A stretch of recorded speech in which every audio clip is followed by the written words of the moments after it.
History remembers many powerful kings, men who commanded armies, conquered nations, and built cities that seemed destined to last forever. But very few stories are as strange or as terrifying as the story of a king who ruled the greatest empire on earth, only to lose his mind and begin living like an animal. This king was not a weak ruler.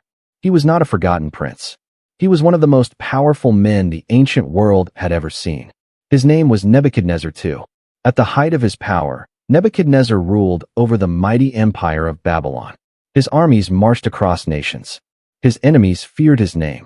Kings bowed before him, and cities opened their gates rather than face the destruction of his forces. He was a conqueror, a builder, a ruler whose ambition reshaped the ancient world. Under his command, Babylon became the greatest city on earth. Massive walls surrounded the city, so wide that chariots could race along their tops. Grand temples towered over the skyline. Golden statues filled the palace halls. And according to ancient tradition, one of the wonders of the ancient world rose within his city, the famous Hanging Gardens of Babylon. Everywhere you looked, there were monuments to Nebuchadnezzar's greatness. His power seemed unstoppable. His kingdom seemed unshakable. But one night, everything changed. While the king slept in his royal palace, he had a dream. At first, it seemed beautiful. He saw a giant tree rising from the earth. The tree grew taller and taller until it seemed to touch the sky itself. Its branches spread across the land. Its leaves were lush and green. Its fruit fed the nations. Animals gathered beneath its shade. Birds built their nests in its branches. The tree stood at the center of the world, strong, towering, and magnificent. But suddenly, the dream turned dark. A voice came from heaven. A watcher, a holy messenger, descended from the sky. And with a voice like thunder, the messenger shouted an order. Cut down the tree. In the dream, workers rushed forward with axes. The great tree trembled. Then it crashed to the ground. Its branches were stripped away. Its leaves scattered across the earth. The animals fled. The birds flew away. Everything that once depended on the tree vanished. But the messenger gave one strange command. Leave the stump in the ground. And then the dream became even stranger. The message changed from speaking about a tree to speaking about a man. Let him live with the animals. Let him eat grass like cattle. Let his mind be changed. Let 7 times pass over him. When Nebuchadnezzar woke up, his heart was pounding. The dream felt too real, too vivid, too powerful. He knew it meant something. But what? In ancient Babylon, kings often believed that dreams were messages from the gods. Warnings, prophecies, visions of the future. And this dream did not feel like an ordinary dream. It felt like a warning. The king immediately called for the wisest men in his kingdom. Magicians, astrologers, scholars, priests.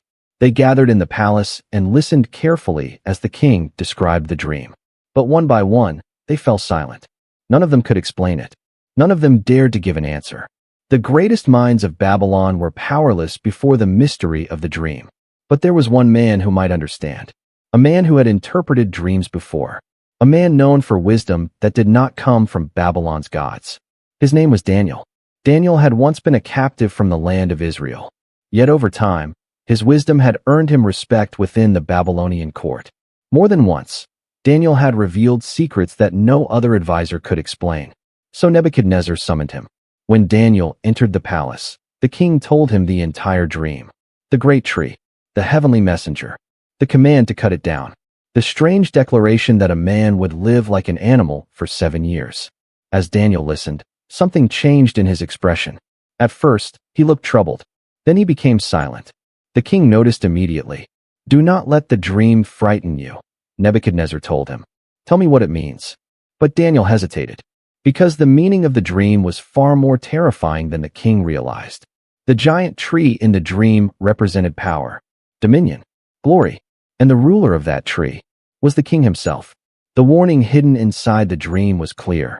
If Nebuchadnezzar continued walking the path of pride and arrogance, he would lose everything. His throne, his power, his kingdom, even his sanity. He would be driven away from human society. He would live in the wilderness. He would eat grass like an animal. And this madness would last for 7 years. The message of the dream was simple, but terrifying. The most powerful king on earth would become a man who no longer remembered he was human. But the dream also carried a warning. If the king humbled himself, if he recognized that true authority belonged not to earthly rulers, but to heaven, then the disaster might be avoided. For a moment, the fate of the most powerful empire on earth hung on a single decision. Would Nebuchadnezzar listen to the warning? Or would pride blind him to the danger ahead? Because the truth is this: even the greatest kings can fall, and sometimes the higher a man rises, the further he has to fall. What happened next would shock the entire ancient world, because the warning would soon become reality, and the king who ruled Babylon would one day crawl through the fields like a beast. Long before the strange dream that shook his sleep, the name of Nebuchadnezzar II had already become legendary across the ancient world. He was not just another ruler sitting on a throne. He was a conqueror, a builder of empires, a king whose ambition reshaped entire nations. Nebuchadnezzar ruled the mighty Babylonian Empire, one of the most powerful civilizations the world had ever seen. From the fertile valleys of Mesopotamia to the distant mountains beyond, his authority stretched across vast lands. Cities that resisted him were destroyed. Kings who challenged him were defeated.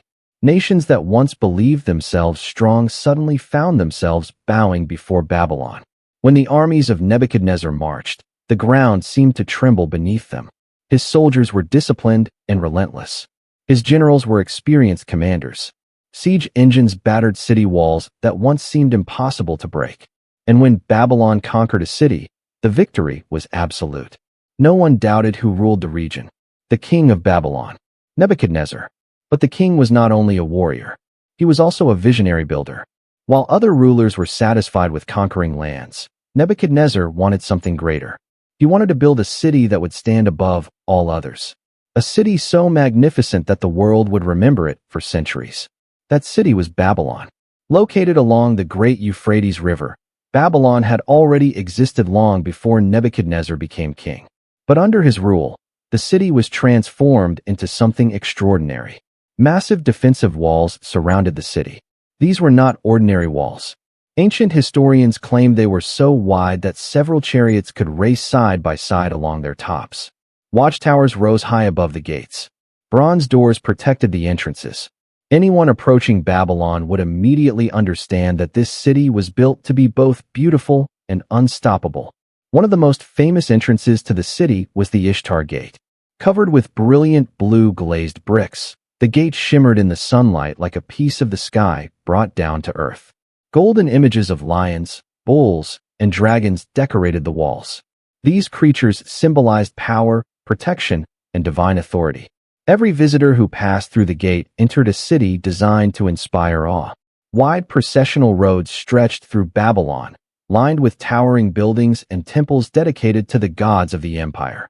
Markets buzzed with activity. Merchants from distant lands brought rare goods, spices, fabrics, precious metals, and exotic animals. Babylon became a center of culture, trade, and wealth. But perhaps the most legendary feature of Nebuchadnezzar's city was something that seemed almost impossible. High above the ground, rising in layers of terraces and stone platforms, were gardens filled with trees, flowers, and flowing water. These were known as the Hanging Gardens of Babylon. Although historians still debate the details, ancient writers described them as one of the wonders of the ancient world. Imagine towering gardens rising above the desert city, palm trees swaying in the wind, streams of water flowing down terraces, flowers blooming where dry land once stood. Some stories claim Nebuchadnezzar built these gardens for his queen, who missed the green mountains of her homeland.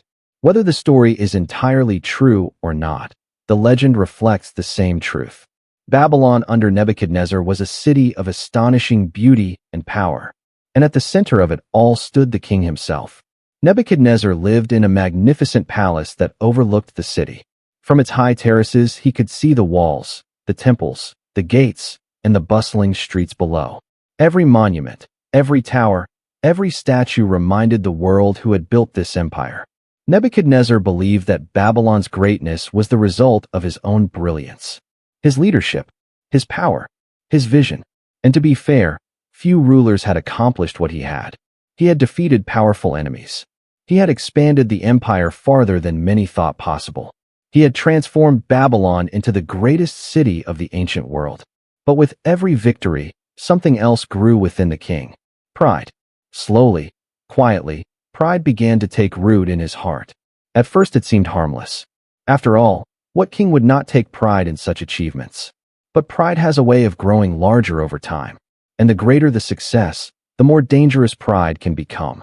Nebuchadnezzar began to see himself not just as a powerful ruler, but as the center of the world. His authority seemed absolute. His power seemed unquestionable. If anyone dared to challenge him, his armies would crush them. If anyone doubted him, his wealth and monuments proved them wrong.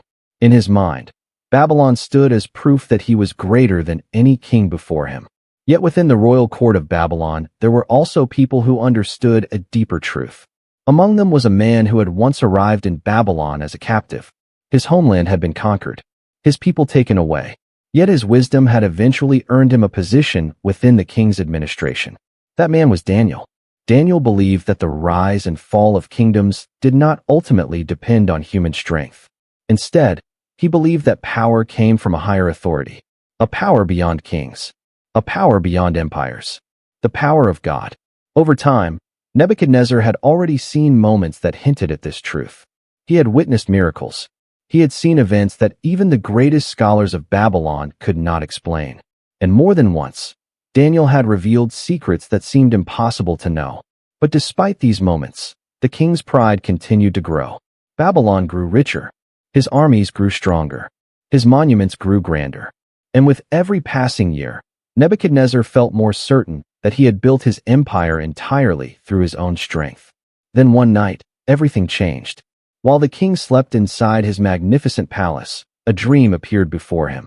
A dream so powerful, so mysterious, that it would soon challenge everything he believed about power, pride, and the fate of kings.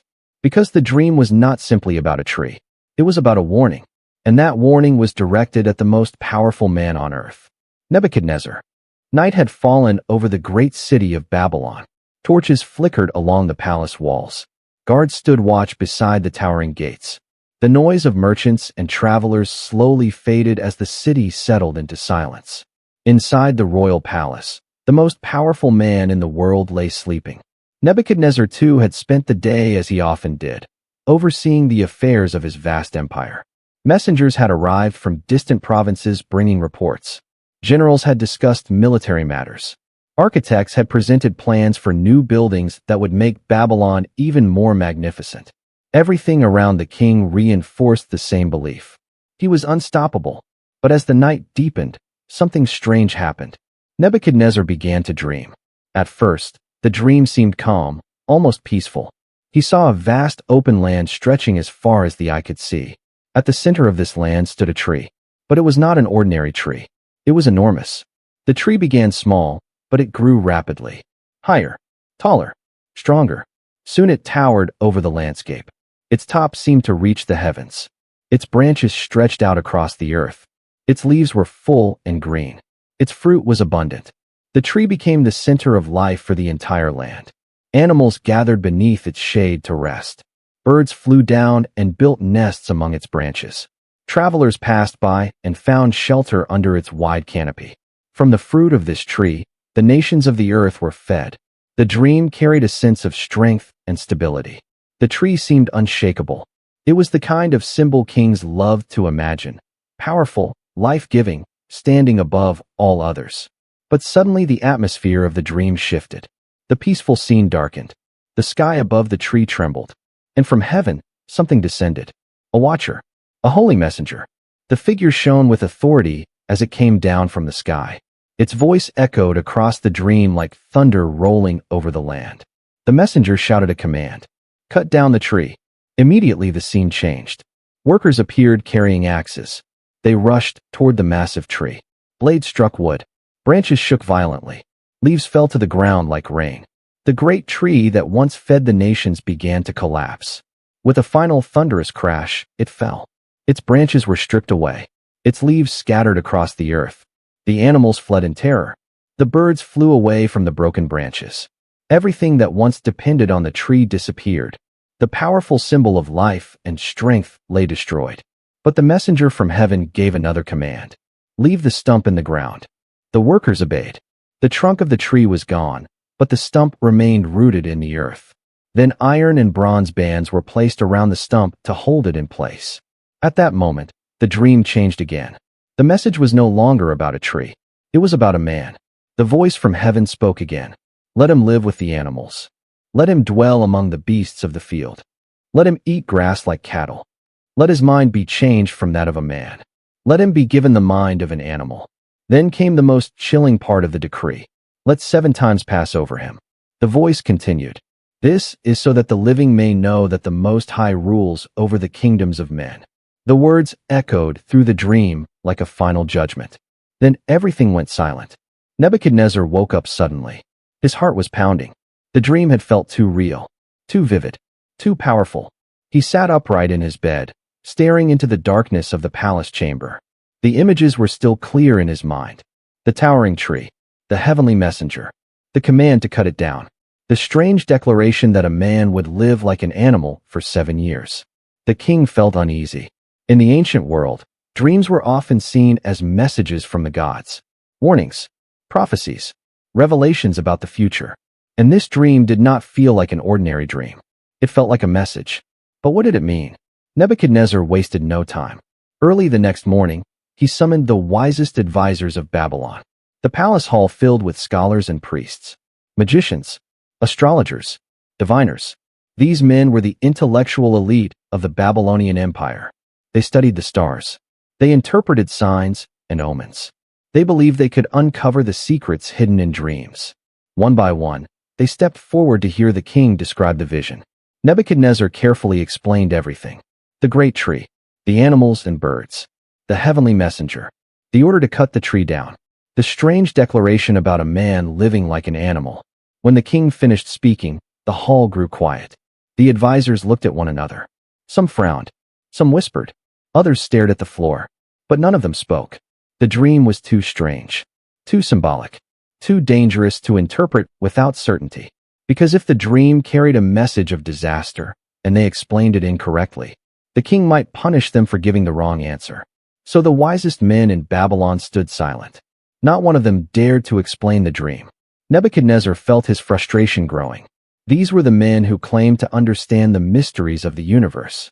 Yet none of them could explain the vision that had shaken him. Then the king remembered someone. There was a man in Babylon who had solved impossible mysteries before. A man whose wisdom seemed to come from somewhere beyond Babylon's temples. That man was Daniel. Daniel had once been brought to Babylon as a captive from the land of Israel. But over time, his intelligence and integrity had earned him respect in the royal court. More than once, he had interpreted dreams that no one else could understand. And when Daniel explained something, it always proved true. Nebuchadnezzar ordered that Daniel be brought to the palace immediately. Soon Daniel entered the great hall. The king looked at him carefully. I know that the spirit of the holy gods is in you, Nebuchadnezzar said. No mystery is too difficult for you. Then the king told him the dream. The great tree, the heavenly messenger, the destruction, the strange command about living like an animal for 7 years. When Daniel heard the dream, he did not respond immediately. Instead, he stood completely still. His face grew serious. The hall became silent again, because Daniel understood something the others did not. He knew exactly what the dream meant. And the truth hidden inside the dream was far more terrifying than the king realized. For the giant tree in the dream was not simply a symbol of power. It was a symbol of a man whose kingdom had spread across the earth, a man whose greatness provided protection and wealth for many nations. That man was the king himself. And the message of the dream was not a celebration of his greatness. It was a warning that the king of Babylon was about to fall, not through war, not through rebellion, but through something far more frightening, the loss of his own mind. The great hall of the Babylonian palace fell silent. No one moved. No one spoke. At the center of the room stood Daniel, staring at the floor as the meaning of the dream settled heavily in his mind. Across from him sat the most powerful man in the world, Nebuchadnezzar II. The king watched Daniel carefully. He had already noticed something unusual. Daniel was not confused. He was not searching for meaning. He already understood the dream. But something about the interpretation troubled him. For a long moment, Daniel remained completely silent. The silence stretched across the hall like a shadow. Finally, Nebuchadnezzar spoke. Do not let the dream or its meaning frighten you, the king said. Tell me what it means. The king expected a simple explanation, but Daniel knew that what he was about to say would be difficult for any ruler to hear. Still, Daniel could not remain silent. The truth had to be spoken. My lord, Daniel began slowly, I wish the dream applied to your enemies and not to you. The words immediately caught the king's attention. This was not good news. Daniel continued, the tree you saw in your dream, the one that grew strong and tall, whose top reached the sky and could be seen across the earth. That tree is you. Nebuchadnezzar leaned forward slightly on his throne. Daniel explained further. You have grown great and strong. Your greatness has reached the heavens, and your dominion extends to the ends of the earth. In this part of the interpretation, the king likely felt proud. After all, the description matched his achievements. He had built one of the greatest empires in history. His armies controlled vast territories. His city of Babylon had become the most magnificent city of the ancient world. But the dream had not ended with the greatness of the tree. It had ended with destruction. Daniel continued carefully. You also saw a messenger, a holy one, coming down from heaven and saying, cut down the tree and destroy it, but leave the stump bound with iron and bronze. Now the meaning became darker. This is the interpretation, Daniel said. It is a decree from the Most High that will come upon my lord the king. The entire hall listened closely. Even the Babylonian advisors who had failed to interpret the dream now realized they were witnessing something extraordinary. Daniel spoke the terrifying truth. You will be driven away from people. You will live with the animals of the field. You will eat grass like cattle. You will be drenched with the dew of heaven, and 7 times will pass over you. The words echoed through the palace hall. 7 times. Most scholars believe this meant 7 years. 7 years of madness. 7 years of living like an animal. 7 years without the throne. 7 years without power. 7 years without sanity. Even the king's advisors looked shocked. This prophecy was not simply a political warning. It was something far more frightening. It predicted the complete collapse of the king's mind. Daniel then explained the deeper meaning behind the decree. This will happen, he said, until you acknowledge that the Most High rules over the kingdoms of men and gives them to anyone he wishes. The message was unmistakable. Nebuchadnezzar believed that his empire existed because of his own strength, his own brilliance, his own power. But the dream declared something very different. True authority did not belong to kings. It belonged to heaven. The ruler of Babylon was not the ultimate ruler of the world. And until Nebuchadnezzar understood that truth, his pride would bring him down. But the dream also contained a small sign of hope. Daniel explained the final symbol. The command to leave the stump of the tree means that your kingdom will be restored to you once you acknowledge that heaven rules. This meant the judgment was not permanent. Nebuchadnezzar would lose everything for a time. But if he eventually humbled himself, his throne could be restored. Then Daniel did something remarkable. Instead of ending the interpretation there, he offered the king advice. Advice that might prevent the disaster entirely. My king, Daniel said earnestly, please accept my counsel. Break away from your sins by doing what is right. Show mercy to the oppressed. Perhaps then your prosperity will continue. The words were bold. Few people in Babylon would dare to speak so directly to the king. But Daniel was not trying to insult Nebuchadnezzar. He was trying to save him. If the king changed his ways, if he humbled himself, if he recognized that his power ultimately came from God, then the terrible fate described in the dream might never happen. For a moment, the future of Babylon hung in the balance. Would Nebuchadnezzar listen? Would he take the warning seriously? Or would pride blind him to the danger? The king sat quietly on his throne. The room waited for his response. But Nebuchadnezzar gave none. The story in the Bible does not describe exactly what he thought in that moment. Perhaps he felt troubled. Perhaps he wondered whether the prophecy was truly possible. Or perhaps he believed that such a fate could never happen to someone as powerful as himself. After all, he controlled armies. He commanded an empire. Who could possibly drive him from power? Who could possibly take away his mind? For the moment, life in Babylon continued as usual. The empire remained strong. The city remained magnificent. And the king remained on his throne. But the warning had already been spoken. The prophecy had already been declared. And the clock had begun to count down. 12 months would pass. 1 full year. A year in which the king could choose humility. A year in which he could change his heart. A year in which the disaster might be avoided. But pride has a way of returning quietly. And sometimes the most dangerous moment for a powerful man is when he begins to believe that nothing can touch him. Soon, Nebuchadnezzar would stand on the balcony of his palace. He would look across the city he built, and in a single moment of pride, the warning from the dream would come true. A full year passed, 12 months after the terrifying dream, 12 months after Daniel had warned the king. And during that entire time, nothing happened. The empire of Babylon continued to thrive. Trade caravans still arrived from distant lands. Armies still marched under the banners of the king. The capital city remained the envy of the ancient world. At the center of it all ruled Nebuchadnezzar II. For a while, the dream likely lingered in his thoughts. The image of the great tree, the voice from heaven, the terrifying prophecy that he would lose his mind.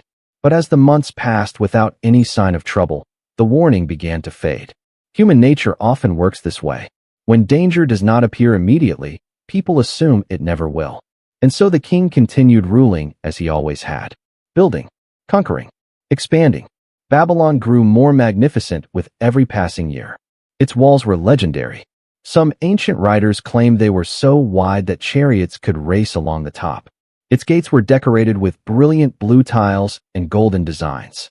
Temples rose high above the city streets.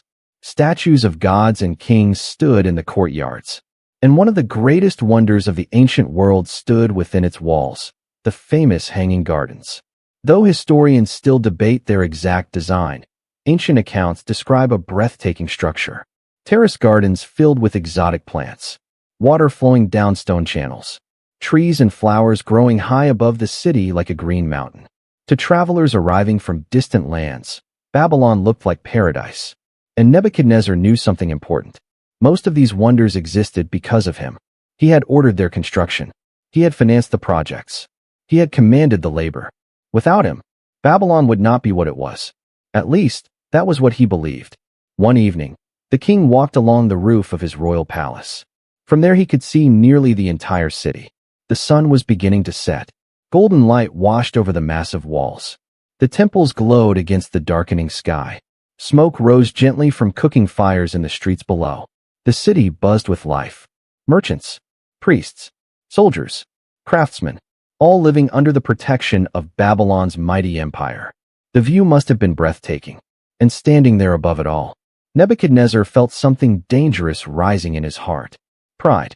He looked over the city and spoke aloud. Is not this the great Babylon I have built? His voice echoed across the rooftop terrace. By my mighty power, and for the glory of my majesty. Those words revealed exactly what the dream had warned about. Nebuchadnezzar believed the empire existed because of him alone. His power, his brilliance, his greatness.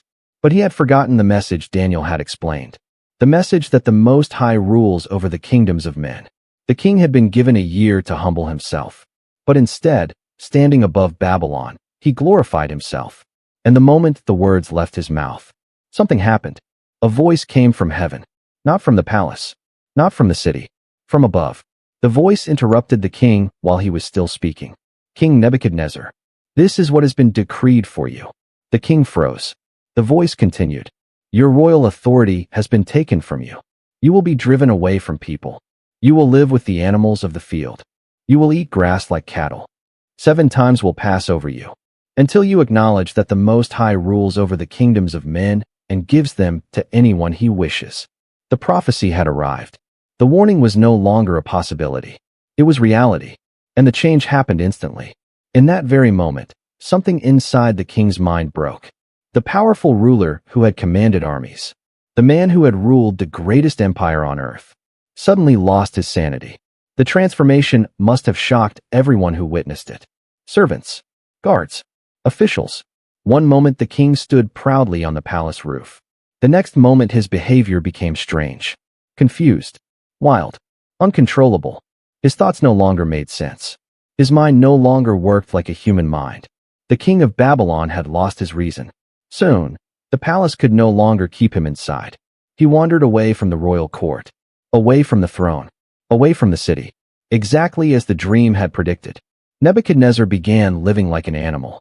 The Bible describes the transformation in haunting detail. He was driven away from people. He lived among the wild animals. Instead of eating royal food, he ate grass like cattle. He slept outside under the open sky. Rain and dew soaked his body at night. Days turned into weeks. Weeks turned into months. And months turned into years. His appearance slowly changed. Without servants to groom him, his hair grew long and tangled. Eventually, it looked like the feathers of an eagle. His fingernails grew thick and curved, like the claws of a bird. The once glorious king, who had worn golden crowns, now wandered through fields like a wild creature. No palace, no throne, no power, just grass, dirt, rain, and time. Meanwhile, the empire he had ruled continued without him. The Bible does not give many details about what happened politically during those years, but historians believe that the kingdom was likely governed by officials or family members. Perhaps his son helped maintain stability. Because the prophecy had said something important, the stump of the tree remained. The kingdom would not be destroyed. It would wait, waiting for the day when the king would finally understand the lesson he had been given. And that lesson had nothing to do with military power, nothing to do with wealth, nothing to do with architecture or conquest. It was about something far deeper. Humility. Nebuchadnezzar had believed he ruled the world, but the dream had revealed a greater truth. Even the most powerful ruler on earth is still subject to a higher authority, and until the king accepted that truth, he would remain lost. Lost not only from his throne, but from his own mind. 7 years would pass before that moment arrived. Time passed in a way the king had never experienced before. For most of his life, Nebuchadnezzar too had controlled time itself. His days had been scheduled with precision. Meetings with generals, decisions about battles, plans for massive construction projects, ceremonies, celebrations, and royal decrees. Every moment of his life had been filled with power and purpose. But now, time meant something entirely different. Because the king no longer lived like a king. He lived like a beast. The once mighty ruler wandered through open fields outside the city of Babylon. There were no royal guards protecting him, no servants bringing him food, no palace walls surrounding him. The man who once commanded the greatest empire in the ancient world now slept under the open sky. Morning dew soaked his body. Cold winds brushed across his skin. Rain fell on him without shelter. During the day, the sun burned above him. At night, the darkness of the wilderness surrounded him. He ate grass, not by choice, but because his mind no longer recognized the difference between human food and animal food. His thoughts were gone. His reason had vanished. The Bible describes this condition in a way that has fascinated historians and doctors for centuries. Some modern scholars believe Nebuchadnezzar may have experienced a rare psychological disorder known today as boanthropy, a condition in which a person believes they are an animal, often a cow or ox. Whether that diagnosis is correct or not, the result was the same. The king's mind no longer functioned like a human mind. And so the prophecy spoken by Daniel unfolded exactly as predicted. 7 times would pass over him. Most scholars believe this meant 7 years. 7 long years. Years in which the king of Babylon lived outside civilization. Years in which the ruler of an empire roamed the wilderness like cattle. Years in which pride slowly broke apart. Imagine what those years must have looked like. At first, the transformation probably shocked the people of Babylon. News would have spread quickly through the city. The king has lost his mind. The king has been driven away. The king lives among animals. For many citizens, the story may have seemed unbelievable. After all, Nebuchadnezzar had once appeared unstoppable. His armies had conquered nations. His building projects had transformed Babylon into the greatest city of the ancient world. How could such a powerful man fall so completely? But the evidence was impossible to deny. The king was gone, and somewhere beyond the city walls, he wandered like a creature of the field. Meanwhile, Babylon continued functioning. Empires cannot simply stop. Administrators handled government matters. Generals commanded the army. Officials collected taxes. Life in the city moved forward. But the throne remained empty. Because the prophecy had made one thing clear. The kingdom would remain intact. The stump of the tree had not been destroyed. It had only been cut down. That meant the story was not finished. Nebuchadnezzar's fall had a purpose. It was meant to teach him something he had never understood before. And sometimes, The most powerful lessons in life can only be learned when everything else has been taken away. During those long years, the king experienced a reality he had never known: vulnerability. Before his fall, Nebuchadnezzar had lived surrounded by luxury, fine clothing, golden decorations, lavish feasts, musicians and servants filling the palace halls. But now none of those things existed. There were no silk robes, no crowns, no palace guards, just wind, grass, rain, animals moving through the fields. Day after day, season after season, the king wandered through the wilderness. Perhaps sometimes he looked toward the distant walls of Babylon. Perhaps he did not even recognize the city he once ruled, because his mind had changed, exactly as the dream had foretold. Let his mind be changed from that of a man. Let him be given the mind of an animal. For years, nothing changed. The king remained lost. But time has a strange way of reshaping people. Even the proudest heart can eventually break. Even the most stubborn pride can weaken. 7 years is a long time. Long enough for a man to lose everything he once believed defined him. Long enough for a king to forget what it felt like to sit on a throne. Long enough for pride to dissolve into something else: humility. And slowly, something began to happen. Not all at once, not in a dramatic flash, but gradually, like the slow return of light after a long night. One day, something inside Nebuchadnezzar began to change. His mind started to awaken. Thoughts that had been lost for years slowly returned. The fog that had clouded his understanding began to lift. For the first time in 7 years, the king began to think like a man again. He became aware of where he was, aware of what had happened, aware of the strange life he had been living. Imagine the shock of that moment. To suddenly realize you had spent years wandering like an animal. To suddenly understand that the warning given in a dream had come completely true. But the most important moment had not arrived yet. Because the prophecy said something very specific. Nebuchadnezzar would remain in that condition until he acknowledged something, until he recognized the authority of heaven, until he understood that the Most High rules over the kingdoms of men. And so, standing in the fields after 7 years of madness, the fallen king finally looked upward. For 7 long years, the world of Nebuchadnezzar II had been reduced to the ground beneath his feet. Grass, dirt, rain, wind. His life had been no different from the animals that wandered the fields. He had lived without reason, without dignity, without understanding. But on one quiet day, something changed. The fog inside his mind began to lift. It was not sudden like a lightning strike. It was more like dawn slowly breaking across the horizon. At first, it was only awareness. A strange feeling that something was wrong. That the life he had been living was not the life of a man. Nebuchadnezzar looked around. He noticed the rough grass in his hands. He noticed the condition of his body. His hair had grown long and tangled. His nails had become thick and curved. His skin was weathered from years of sun and rain. And suddenly, a realization struck him. He remembered who he was. He was not an animal. He was the king of Babylon. Memories rushed back into his mind like a flood breaking through a dam. The palace, the throne, the great city with its towering walls, the dream of the giant tree, the warning spoken by Daniel, and the voice from heaven that had declared his fall. Nebuchadnezzar understood everything. The prophecy had come true exactly as it had been spoken. Every detail, every word. For a long time, he simply stood there in silence. 7 years of madness had ended. But the lesson those years carried was still unfolding in his heart. Before his fall, Nebuchadnezzar had believed something deeply. He believed his empire existed because of his own power. He believed his greatness came from his own strength. He believed Babylon was glorious because he had built it. But now, standing alone in a field after losing everything, he understood the truth. Power does not belong to kings. Authority does not belong to emperors. All earthly power is temporary. It can rise, and it can disappear just as quickly. And the one who ultimately controls the fate of nations is not the ruler sitting on a throne. At that moment, Nebuchadnezzar did something he had never done before. He looked upward. The Bible describes this moment in a single, powerful sentence. I, Nebuchadnezzar, raised my eyes toward heaven. That action may seem small, but symbolically, it meant everything.